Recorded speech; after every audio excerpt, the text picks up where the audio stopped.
Salve, salve, meus queridos e minhas queridas aqui do canal do Kablan. Bem-vindos aqui de volta ao canal do Kablan. O único canal que tem o quê?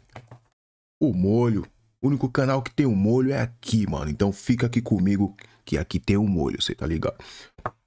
Vamos lá então continuar aqui essa correção dessa prova aqui. Olha aí, atividade 14 aqui ó, na tela. Observe o mapa e os gráficos abaixo. Taxa de analfabetismo das pessoas de 15 anos ou mais de idade. Tá aqui no norte. 8%, 14% no Nordeste, Sudeste 3,8%, no Sul 3,6%, 5,7% no Centro-Oeste. O sexo aí, a mulherada aqui 7%, homem 7,4%, aqui pretos e pardo quase 10% aqui e tal. Muito bem. E a idade? Bom, vamos lá então. De acordo com essas informações aí desse mapa e desse gráfico, verifica-se que a população preta ou parda tem maior acesso à educação. Sonha. A região sudeste apresenta a menor taxa de analfabetismo do país? Não, é o sul. O analfabetismo é maior entre as pessoas com idade mais avançada? É, mano, aqui ó, 20%, ó. Pessoas mais avançadas, ó. 20% aí são analfabéticos. O analfabetismo é menos expressivo entre homens que entre as mulheres? Não, homem, ó. Homem é mais burro que mulher aqui, ó. Pode ver aqui, ó. Pode ver. Olha lá. Ó. Então, no Nordeste brasileiro apresenta uma alta porcentagem de pessoas nas escolas? Também não, aqui, ó.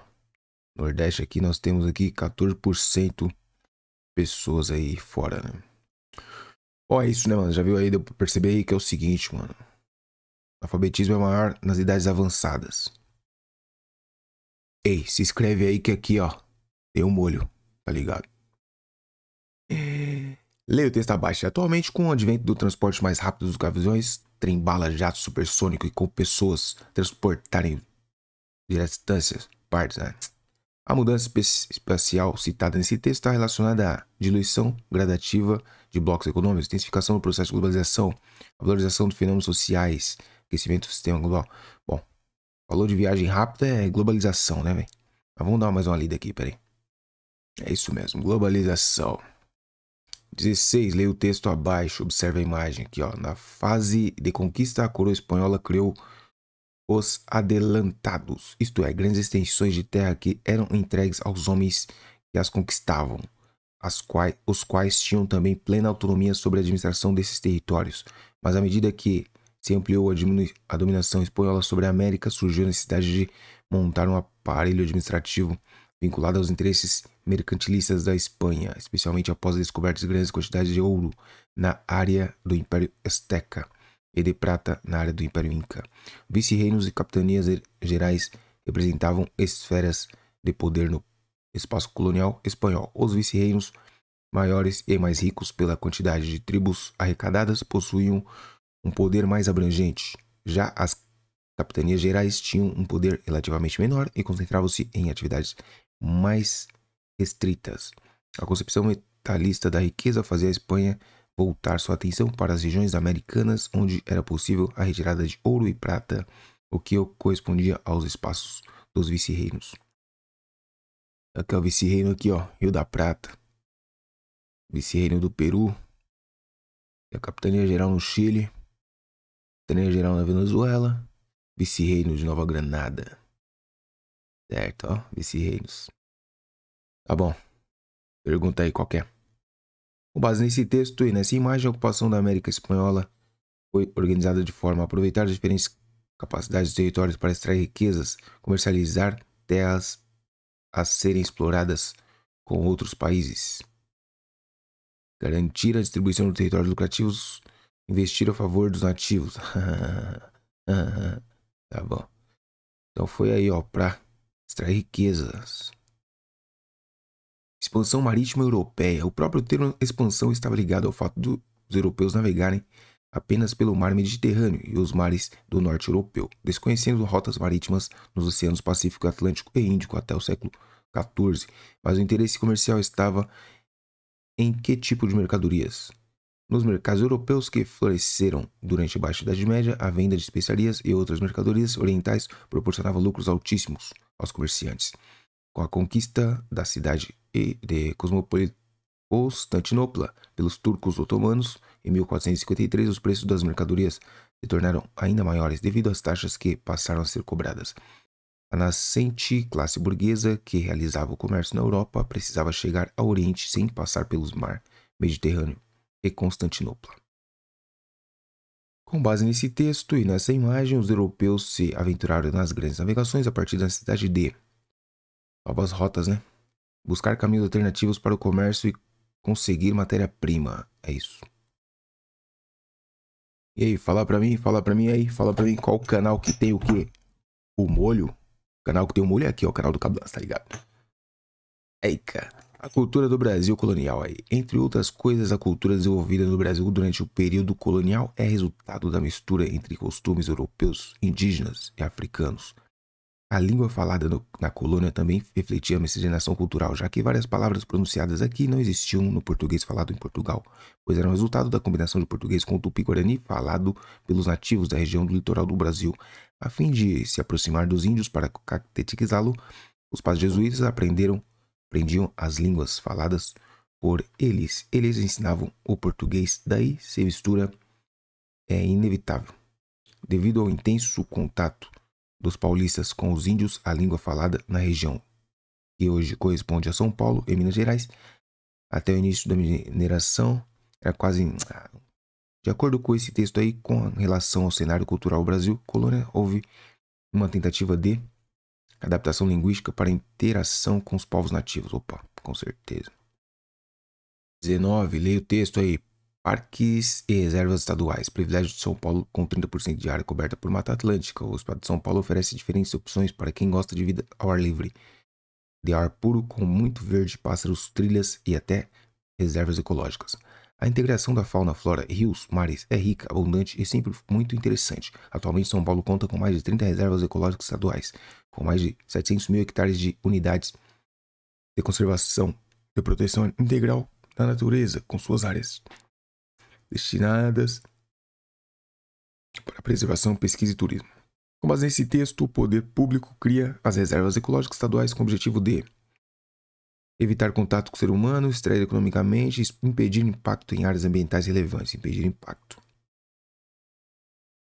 Em 5 anos, máquinas e humanos irão dividir trabalhos de forma igual no mundo, é o que diz o relatório Futuro do Emprego 2020 do Fórum Econômico Mundial. Com isso, das 300 empresas pesquisadas que empregam mais de 8 milhões de pessoas no mundo, 43% indicaram que introduzirão mais automação e reduzirão sua força de trabalho devido à integração de tecnologia. 40% planejam expandir contratações para tarefas especializadas de trabalho. 34% estimam aumentar a força de trabalho devido à integração de tecnologia.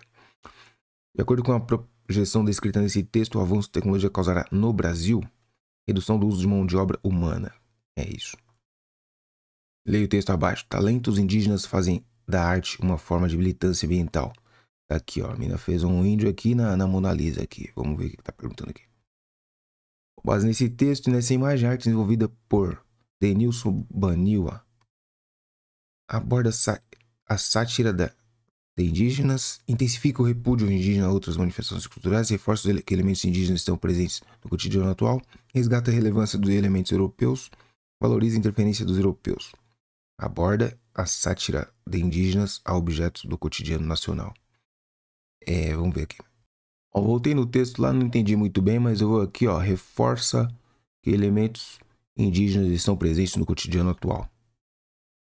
O debate sobre o modelo de ocupação das Américas é antigo na comunidade acadêmica. Hoje existe quase um consenso de que os primeiros humanos entraram no continente há pelo menos 15 mil anos e dispersaram rapidamente para a América do Sul pela costa do Pacífico. Estudos arqueológicos indicam, no entanto, a existência de uma diferenciação incomum na morfologia cranial dos povos sul-americanos em relação a outras regiões do mundo.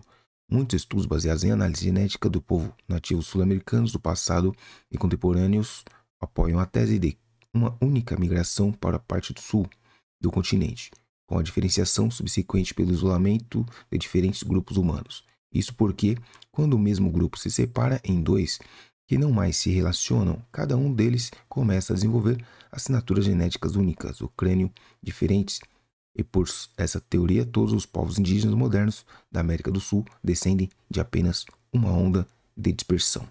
Com base nesse texto, a teoria em consenso entre os cientistas sobre a forma como foi povoado o continente americano relata a migração de grupos privilegiados, grupos sedentários, um conjunto de diferentes, um conjunto populacional que posteriormente se dividiu, uma cultura que dominou as populações encontradas. Grupos sedentários, um conjunto de diferentes povos que planejaram a ocupação que posteriormente se dividiu. Um conjunto populacional que posteriormente se dividiu, Então, uns foi para a América do Sul, outros ficaram na América do Norte, e aí teve uma diferenciação aí com o passar dos tempos aí, das gerações. E aí, você tá aqui, ó, no canal do molho, mano. Aqui é o molho. O puro molho tá aqui, o puro molho tá aqui. 23. Estados Unidos versus Irã. O que originou a rivalidade de décadas entre os dois países. Operação Ajax, nome que recebeu a intervenção estrangeira que possibilitou o golpe de Estado de 1953 no Irã, foi orquestrado pela CIA e apoiado pelo governo britânico, conforme evidenciam documentos oficiais. O golpe derrubou o primeiro governante iraniano eleito democraticamente, o primeiro-ministro Mohammad Mossadegh. Restaurou a monarquia no país, com a ascensão do Shah Mohammad Reza, não sei das quantas, segundo Angel Bishmaria, professor de pensamento global e filosofia, comparado à Universidade de SOAS, em Londres. Certo. Com base nesse texto aí, a rivalidade dos Estados Unidos e Irã estabelecidas estão relacionadas à atividade religiosa, a democratização estadunidense proposta ao contexto de interferência política estadunidense durante a Guerra Fria. Isso aí. Interferência. G20, grupo financeiro. O G20 é formado por ministros de finanças e chefes dos bancos centrais de 19 nações. Oxe, é 19 porque é G20. Os que formam o G8 e ainda 11 emergentes. No G8, estão Alemanha, Canadá, Estados Unidos, França, tal. Outros países membros do G20 são Brasil, Argentina, México, China, Índia, tal. O grupo foi criado em 1999, aproximadamente 90% do produto nacional, 80% do comércio internacional, população do planeta. De acordo com esse texto aí, a Organização Internacional titulada G20 tem como objetivo articular forças militares, controlar o comércio estabelecido entre as nações, estimular a unificação global dos diversos blocos econômicos, garantir a distribuição igualitária de riqueza, promover medidas de fortalecimento da economia mundial. Bom, parece que é fortalecimento, mas peraí, articular forças militares não, controlar o comércio também não pode, né? Entre nações que estão fora do grupo, não. Estimular a unificação global dos diversos blocos. Promover medidas para fortalecimento da economia mundial.